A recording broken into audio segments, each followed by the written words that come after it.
Zonja dhe zotërim, mirë se vini në edicionin qendror të lajmeve këtu në televizionin Sot 7. Është zhvilluar nata e dytë e Motofest në Pogradec. Pjesë e këtij eventi ishte dhe Bira Vatan, e cila shoqëroi festën dhe i ofroi të pranishmëve mundësitë të shijonin produktet e saj. Qindra motoristë nga gjithë Shqipëria u bën pjesë e natës së dytë të Motofest, duke kthyer Pogradecin në qendrën e adhuruesve të motorëve dhe argëtimit. Atmosfera festive gjallëroi qytetin, ndërsa sheshi u mbush me qindra qytetarë dhe vizitorë që festuan së bashku në ritmet e muzikës së live dhe zhurmës së motorëve. Ne jemi Motoklub Pogradeci të gjithë bashku. Ju lutem çuna, ne kemi bërë shumë kilometra bashkë, do bëjmë prapë kilometra bashkë. Ju falenderoj në emër të gjithëve, ju falenderoj se keni bërë punë të madhërishme. Kjo nuk është punë e pakët, është super punë. Dhe kjo punë vjen nga duart tuaja, nga mendet tuaja, nga pjesat tuaja. Në skem performuan Niki Zaimi dhe bendi i tij, si dhe orkestra, të cilët sollën një energji të veçantë dhe elektrizuan publikun gjatë gjithë mbrëmjes. Pjesë e këtij eventi ishte dhe Bira Vatan, e cila shoqëroi festën dhe i ofroi të pranishmëve mundësinë të shijonin produktet e saj, duke i shtuar edhe më shumë atmosferën festive e ambientit. Këngëtari Niki Zaimi u shpreh se u ndjej zakonisht i pritur nga publiku pogradecar dhe gjithë pranishmit, duke theksuar se atmosfera e krijuar ishte e ngrohtë dhe plot energji pozitive. Sot ishte, besoj, koncerti më i zgjatë që kam pasur në këto 4 vitet e fundit, shumë i lumtur. Ne dua të vi përsëri në çdo event që ka nevojë. Motorfest vijon të mbledh çdo vit qindra pjesëmarrës dhe vizitorë, duke u kthyer në një nga aktivitetet më të rëndësishme verore të qytetit të Pogradecit.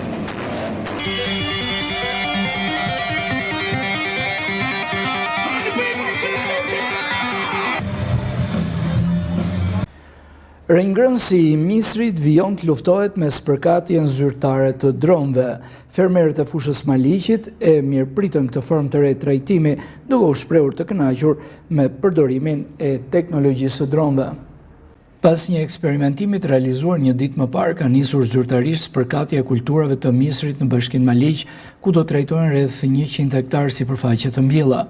Ndryrja vjen pas konstatimit të pranisë së dëmtuesit të Misrit, i njohur si rënjëngrënësi. Aksioni po zhvillohet nga Ministria e Bujqësisë dhe Zhvillimit Rural, Autoriteti Kombëtar i Veterinarisë dhe Mbrojtjes së Bimëve në bashkëpunim me Bashkinë Maliq. Për herë të parë në një sipërfaqe kaq të gjerë po përdoret teknologjia e dronëve bujqësor, e cila mundson një trajtim më të shpejtë, më efikas dhe me ndikim më të ulët në mjedis. Në terren ishte i pranishëm dhe zëvendës ministri i Bujqësisë dhe Zhvillimit Rural, Ariani Aullari, i cili ndoqi nga afër procesin e spërkatjes dhe theksoi rëndësinë e ndërhyrjes në kohë për të parandaluar përhapjen e dëmtuesit dhe dëmtimin e prodhimit. Fermerët e zonës e pritën mirë këtë formë të re trajtimi, duke u shprehur të kënaqur me përdorimin e teknologjisë së dronëve që aplikohet për herë të parë në një sipërfaqe kaq të madhe dhe pritet të japë rezultate pozitive në mbrojtjen e kulturave të Misrit. Ministria e Bujqësisë, në bashkëpunim me Bashkinë Maliq, ka marrë masa dhe sot ka filluar puna për disinfektimin e këtyre tokave që janë me këto infeksione. Disinfektimi po kryhet me dron dhe kjo na ndihmon shumë për luftimin, për mos lënë për vitin e ardhshëm insekte dhe mizë ose që janë përbërësit të cilët janë dëmtues në kulturat e Misrit, në kulturën e Misrit. Mbas njoftimit në bashki për një infeksion shumë të rëndë në fushën e Maliqit, në kulturën e Misrit. Është interesuar dhe sot po vepron Ministri e Bujqësisë edhe vetë zëvendës Ministri i Bujqësisë, po përdorim dronin mbasi nuk ishte mundësi të tjera për të spërkatur.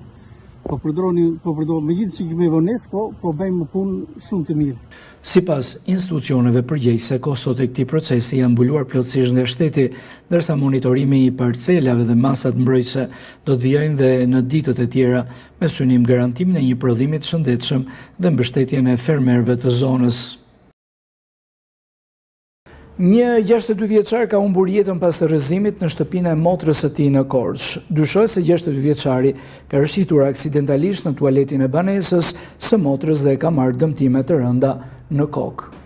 Një ngjarje e rëndë është regjistruar pasditën e së shtunës në qytetin e Korçës, ku një 62 vjeçar ka humbur jetën në mënyrë tragjike pas një aksidenti shtëpiak. Vizita familjare 62 vjeçarit nga Bilishti me iniciale VK, i cili kishte shkuar për të parë motrën e tij në Korçë, është kthyer në tragjedi për familjen. Sipas informacioneve paraprake, dyshohet se 62 vjeçari ka rëshqitur aksidentalisht në tualetin e banesës së motrës dhe ka marrë dëmtime të rënda në kokë. Ka qenë vetë motra e tij ajo që ka njoftuar me njëherë ambulancën, e cila ka mbritur në vendngjarje dhe ka transportuar atë me urgjencë drejt spitalit. Pavarësisht ndihmës mjekësore dhe transportimit të shpejtë, 62 vjeçari nuk ka mundur të mbijetojë plagëve të rënda të pësuara nga rrëzimi dhe ka ndërruar jetë. Pas njoftimit për ngjarjen në banesë, kanë mbritur forcat e policisë, cilat kryen të gjitha veprimet e nevojshme për zbardhjen e plot rrethanave të këtij aksidenti fatal. Ndërkohë, trupi i viktimës do t'i nështrohet ekspertizës mjeko-ligjore për të përcaktuar zyrtarisht shkakun e vdekjes së tij. Ndalojmë tani tek rënja e euros. Deputetja e Partisë Demokratike Jorida Tabaku tha se zhvlerësimi i monedhës vjen nga pastrimi i parave në vend, ndërsa shqiptarët po varfërohen çdo ditë më tepër. Zhvlerësimi i euros me pothuajse 1/3 e vlerës së saj dhe fakti që sot euro ka kapur minimumin historik, që ku kjo monedhë është prezantuar në ekonominë shqiptare, është një fakt që sot nuk e mohon dot askush, as qeveria. Sot janë vetëm në fazën që përpiqen ta justifikojnë atë. Po çfarë ka ndodhur realisht me ekonominë shqiptare dhe si jepet shpjegim këtyre shifrave? Vetëm në një nga aksionet e SPAK-ut në javët e fundit janë sekuestruar 491 pasuri, të cilat janë vendosur me pastrimin e parave nga krimi organizuar.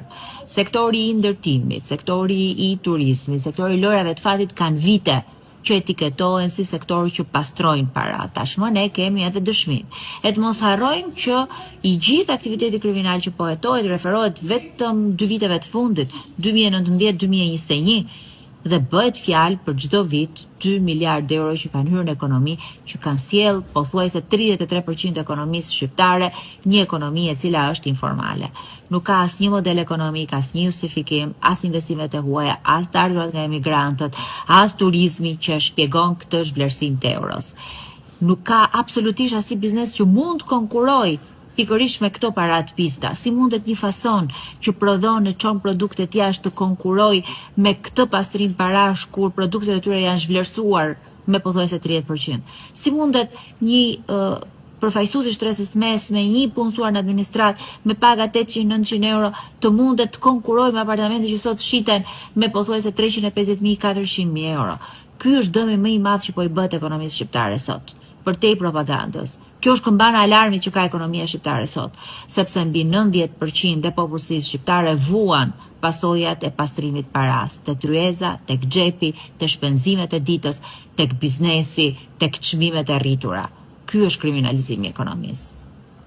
Homazhet në nderim të gazetarit Henrik Mehmeti u zhvilluan në teatrin Petro Marko të qytetit të Vlorës. Familjar të afër, miq, kolegë, artist, politikan, përfaqësues të institucioneve dhe dhjetra qytetari dhanë lam të mirën e fundit gazetarit, i cili humbi jetën tragjikisht në një aksident me kurora me lule, lot në sy dhe përqafime mes dhimbjes të pranishmit, kanë nderuar kujtimin e tij dhe kanë shprehur ngushëllime për familjen. Jashtëzakonisht një ngjarje që besoj ka tronditur të gjithë. Unë personalisht e kam njohur Enrikun, e kam pasur një bashkëpunim shumë të thellë me të. Jo vetëm gjatë fushata, por vazhdimisht kemi ndërnjur, kemi ngrënë dreka, darka, kemi diskutuar për Vlorën, që i njohësim mirë i Vlorës, njohësim mirë i shoqërisë tu, por mbi të gjitha kishte intuit për lajmin. Dhe kapte lajmin i pari dhe parashikonte ngjarjet. Dhe realisht personaliteti i tij nuk mbeti vetëm kufit rajonal. Ai u kthye një nga ikonat e gazetarisë, jo vetëm vlonjate, por realisht kombëtare. Dhe që një figurë që i bënte nder Vlorës dhe na bënte nder gjithëve ne që e njinim.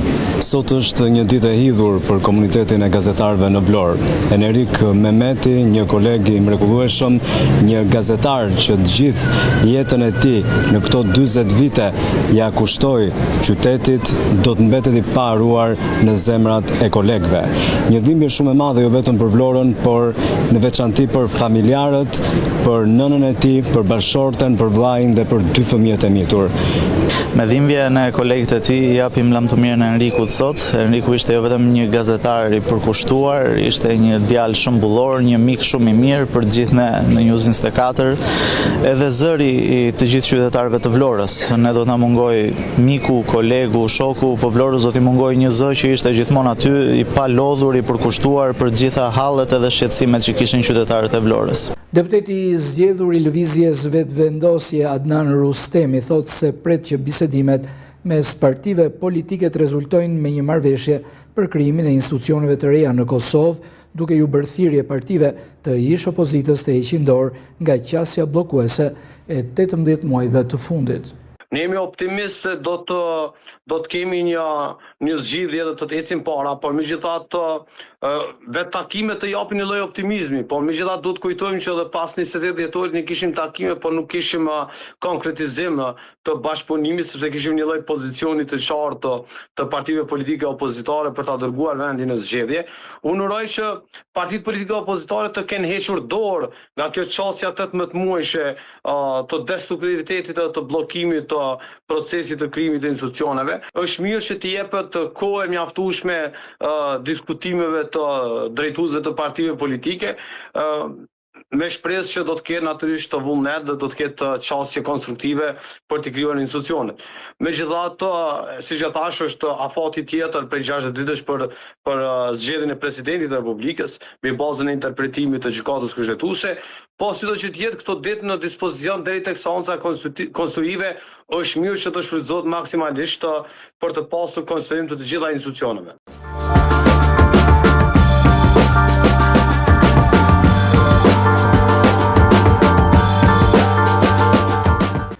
Skënderbeu i Korçës vijon fazën e tij përgatitore dhe publikon kalendarin e ndeshjeve miqësore.